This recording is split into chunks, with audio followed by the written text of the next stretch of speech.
Alors, mes chers frères et sœurs, maintenant, qu'est-ce que c'est l'esprit maintenant? Oh, il faut maintenant aller très loin, très loin, très loin. Comme tout est degré. Alors si on n'arrive pas à comprendre que tout ce qui se passe dans la vie, c'est une transformation d'une chose dans une autre. Tout est transformé. Regardez dans la chimie, vous faites des procès, et tout est transformé en d'autres éléments après.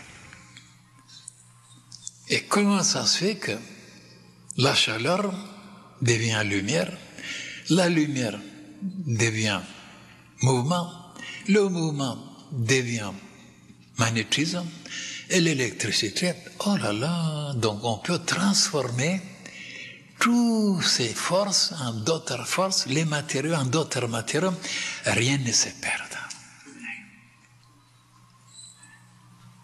C'était Maillard tout d'abord qui disait ça pour Lavoisier pour la matière, Maillard pour la force, et il y avait un autre Prayer, un savant, qui parlait pour la vie, que rien ne se perdait, la vie ne se perdait pas.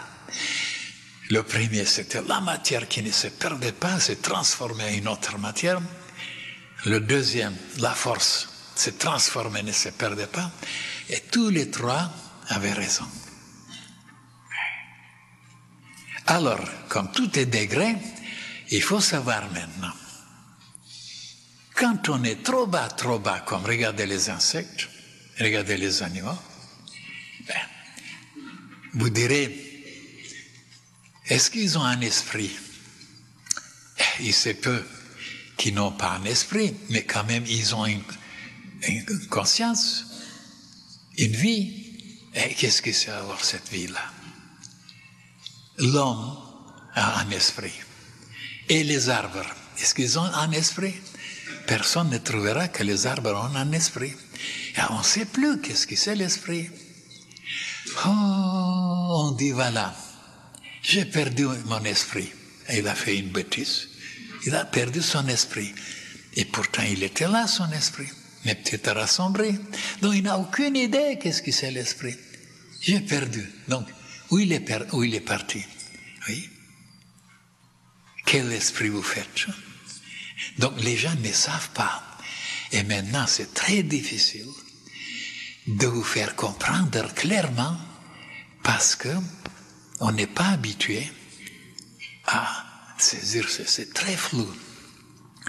Et si je vous dis maintenant qu'il y a plusieurs esprits, il y a un esprit qui se manifeste à travers plusieurs esprits. Il y a un esprit. Vous allez voir maintenant. Et comme je disais dans le passé une conférence qu'il y avait plusieurs âmes aussi. L'âme végétative, l'âme sensitive, l'âme intellectuelle, l'âme psychique, etc. Il y avait plusieurs âmes, vous vous souvenez, n'est-ce pas? Et alors, pourquoi pas plusieurs esprits? Oh, donc, ces esprits, ce sont un état de conscience, de vie, d'expression dans un esprit qui est quelque part, qui est loin de nous, qui n'est pas en nous, qui se manifeste à travers tous ces esprits. Et voilà pourquoi c'est très difficile à saisir. Quand je vous dirai que notre esprit n'est pas encore dans notre corps physique, il est loin dans le soleil. Il est là, il vit, mais il est lié avec nous à travers beaucoup d'autres choses que je tâcherai de vous présenter, jusqu'à quand nous arrivons par une façon de vivre, par une façon de penser, de sentir, de se comporter, de manger, de boire, de vivre, pour arriver à tellement s'approcher de cet esprit qui est quelque part, qui est Dieu lui-même, qui est une étincelle de Dieu lui-même, qui sont nous-mêmes, et se fusionner avec lui, et avoir à ce moment-là la toute-puissance, l'omniscience et l'amour absolu. Jusqu'à là, nous avons un esprit, mais cet esprit c'est ersatz. Alors maintenant, pour vous faire comprendre maintenant, quels sont ces degrés, je vous donnerai seulement un exemple. Donnez-vous un exemple et par ces exemples, tout sera clair. Prenez par exemple quelqu'un qui est frappé sur la tête et il tombe inanimé. Et il y a des amis qui viennent le soigner. Alors, il commence à bouger, mais il ne se rend pas compte, il n'a pas la conscience encore. Qu'est-ce que c'est? C'est la subconscience. Et avant, il était dans l'inconscience. Maintenant, c'est la subconscience. Vous allez voir les degrés. Et après, on le soigne, il ouvre les yeux, il regarde, il a la conscience, mais il ne se rend pas compte encore, il ne se réjouit pas, c'est pas trop clair. Il a la conscience. Et après, on continue à le soigner. Il arrive à sa conscience. Ah, il se souvient de tout, il se rappelle de tout. Et voilà qu'il commence à se réjouir, il commence à s'éclater, remercier ses amis parce qu'ils sont là, ils l'ont sauvé. C'est la superconscience. Alors, pourquoi les psychologues n'interprètent pas ces choses-là? Il y a des degrés de la conscience. Alors, qu'est-ce que c'est la conscience? Ben, c'est notre esprit. Et oui, mais cet esprit-là a des degrés. Tantôt, on est dans le subconscient, tantôt dans le superconscient. Et c'est comme ça que dans la science initiatique, il est dit, si le disciple travaille consciemment pour arriver jusqu'à la superconscience, c'est lui avec les esprits, avec le bon Dieu, avec les anges, il s'approche à son esprit qui est en dehors de lui, il se fusionne avec lui, son ego. Et il arrive à se fusionner avec son ego supérieur. Le moi trouve son ego. Pour le moment, nous sommes le moi.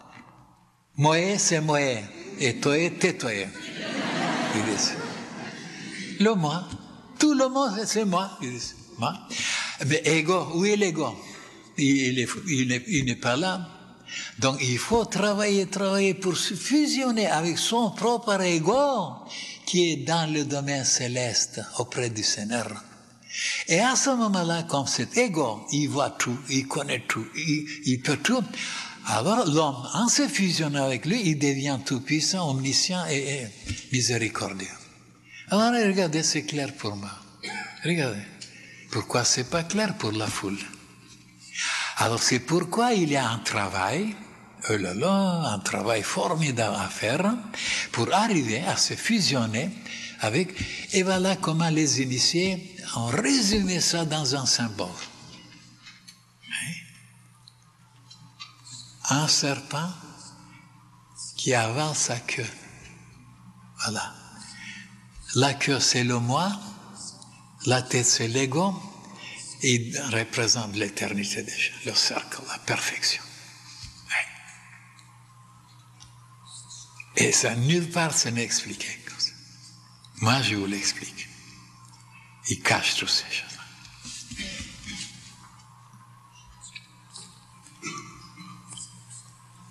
Et voilà pourquoi, aux Indes, au Tibet, partout, il y a beaucoup de yoga. Comme je vous ai déjà mentionné dans le passé, Shabda Yoga, Agni Yoga, Jnani Yoga, Raja Yoga, Kriya Yoga, Surya Yoga, Hatha Yoga, Karma Yoga, il y en a des, Laya Yoga, il y en a des. Alors, mais ce sont des yogas. Le but, c'est d'arriver à se fusionner avec son moi supérieur par des moyens différents. Les chrétiens, comme je vous ai dit déjà, dans le passé, ils ont choisi Quel yoga? Ah, Bhakti Yoga, c'est yoga du cœur, de dévouement. Eh bien, les autres yogas, ils ne les connaissent pas. Tous les chrétiens travaillent d'après Bhakti Yoga, et de se dévouer, d'avoir de l'amour, de prier, et voilà, et d'aimer le Seigneur. Pour arriver à quoi? Ben, arriver à s'unir avec son moi supérieur, qui est Dieu lui-même. Donc notre moi supérieur, c'est Dieu lui-même. Voilà ce que les chrétiens ne savent pas. Puisque l'étincelle, qu'est-ce que c'est l'étincelle? C'est une partie du feu. Donc, comme regardez, une goutte d'eau rassemble à l'eau. Donc, ils ont les mêmes éléments, les mêmes substances. Nous sommes une goutte. Mais nous sommes liés avec cet océan qui est la lumière sublime, Dieu lui-même, le feu céleste. Nous sommes une étincelle. Et oui, mais nous ne sommes pas arrivés encore à cette fusion. Donc il y a une partie qui se manifeste à travers nous, qui est notre esprit, mais notre esprit qui n'est pas encore le vrai esprit, parce que, comme je vous ai dit, l'esprit sublime se manifeste à travers plusieurs esprits, dans plusieurs corps, dans le plan physique, il y a un esprit, notre conscience, il y a un autre esprit dans le plan éthérique et notre esprit dans le plan astral. Il y a donc plusieurs esprits et un seul qui englobe tous ces esprits. Donc ces plusieurs esprits sont des degrés d'avancement, d'évolution, de conscience, d'étendue. C'est très difficile de comprendre et d'assumer ça. Oui, très difficile. Mais je vous le dis quand même. Maintenant, prenez maintenant, quand quelqu'un qui est vivant, il vous parle, hein, il fait les choses, et voilà qu'il est mort. Qu'est-ce qui s'est passé? Eh bien, le corps est là, et comme les chimistes expliquent tout par la chimie, alors, pourquoi il est mort? Les éléments chimiques sont là, il n'a rien perdu comme élément chimique. Et il y a quelque chose d'invisible, d'impalpable qu'il a perdu. C'était ça l'esprit, justement. Ce côté impondérable, ce côté invisible, ce côté... Et ce n'est pas le véritable esprit. C'est une manifestation, c'est une présentation de cet esprit, double, triple, si vous voulez. Et c'est ça qui n'est pas clair dans la tête des humains. Alors cet esprit qui a quitté le corps, il va voyager, il va apprendre, il va se perfectionner, il va monter jusqu'à se fusionner un jour, en revenant bien sûr sur la terre plusieurs fois, jusqu'à devenir tellement parfait, à vibrer en unisson avec son propre esprit, son ego sublime, alors il disparaît à ce moment-là. Il disparaît, il y a seulement l'esprit sublime qui reste. Tous les autres, ils sont fondus en dedans. Voilà ce que vous devez savoir désormais. Et maintenant, si je dois vous expliquer qu'est-ce que c'est l'esprit, moi je ne sais pas. Oui. Ça, je parle de l'esprit, mais qu'est-ce que c'est l'esprit? C'est quelque chose d'inconnu, de bizarre, sans forme, sans matière, sans quelque chose qui n'existe presque pas et qui contient tout et qui peut tout et qui... Alors, c'est formidable. Oui. Si vous croyez à comprendre, moi je ne comprends pas. Je peux vous expliquer sans comprendre.